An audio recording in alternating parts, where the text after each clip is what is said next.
How you doing this morning, Miss Kramer? Good, how are you? Doing great. What made you inspired to do the Polar Plunge?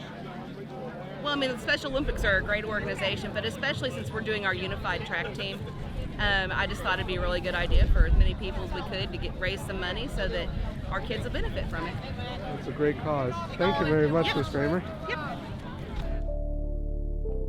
Hi, this is going to be the only podcast that you're probably going to hear from us, mainly because the cameraman who was supposed to record the Polar Plunge didn't actually capture the Polar Plunge at all, so today we got Miles here to kind of give you a visual kind of representation of what was supposed to go on at the Polar Plunge and kind of what happened when they went in the water. And my first question that I want to start off with was, how did the water feel? It was mind-numbingly cold. As soon as I jumped in, I could not talk nor feel my limbs. God. And how cold was it, like, outside? It was 22 degrees with the wind chill. Did it feel better to go into the water or worse, would you say? It felt better to go into the water than out of the water. Well, like, so were you colder, like, outside? But, like, when you went inside the water, you were fine. But it was 10 times worse when we went out of the water. Yeah, it was 10 times worse getting out of the water. Yeah, and how many people were there at the Polar Plunge? About 11 of us. And outside of our school, how many people were there? Like other schools, people outside of the school? There was well over 100 people willing to jump into that cold lake. Did you guys all jump in at the same time, or was it just like this pair of people jump in and then this group? The teams all had to jump in together. Okay. And then I'm gonna guess that you guys stayed a shorter amount of time. Yeah, we had the girls' game, so we did it at 11:30, while everyone else waited until 12. Okay.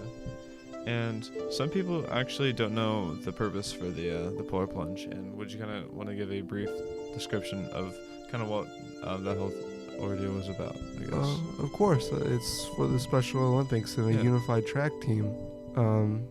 We needed money for it, so might as well jump into a cold lake, and then you get a long sleeve shirt afterwards.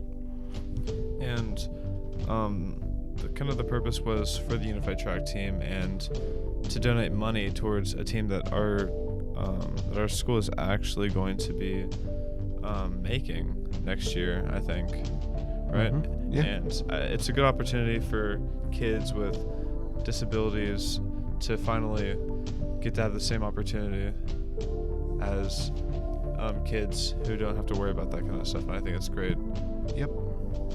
And I'm glad that people outside of the schools and teachers are willing to give these kids an opportunity that they deserve, I guess.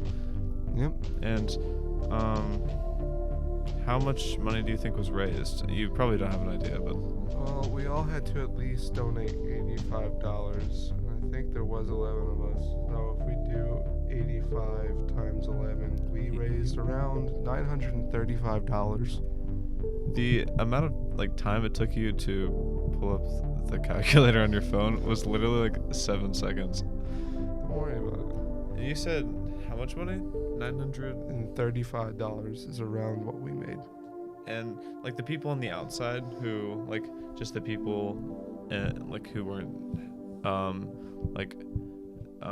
organized with the school, where did their money go?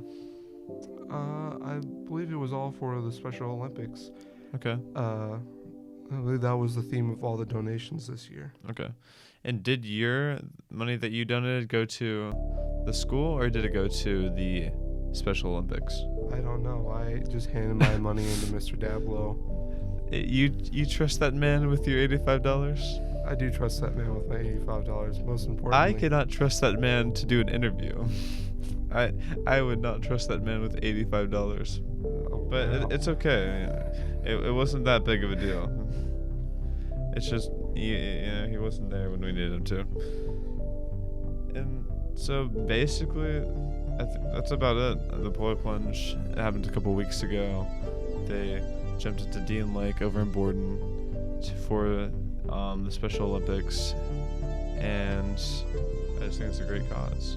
And if you missed it, and then I guess you can watch the before and after in this funny video. You can watch the video in the background to have a visual experience as well as a mental experience by the explaining that has just been done, I guess. And that's kind of it. We don't really have much else to say. We appreciate you guys for watching the video, and bye.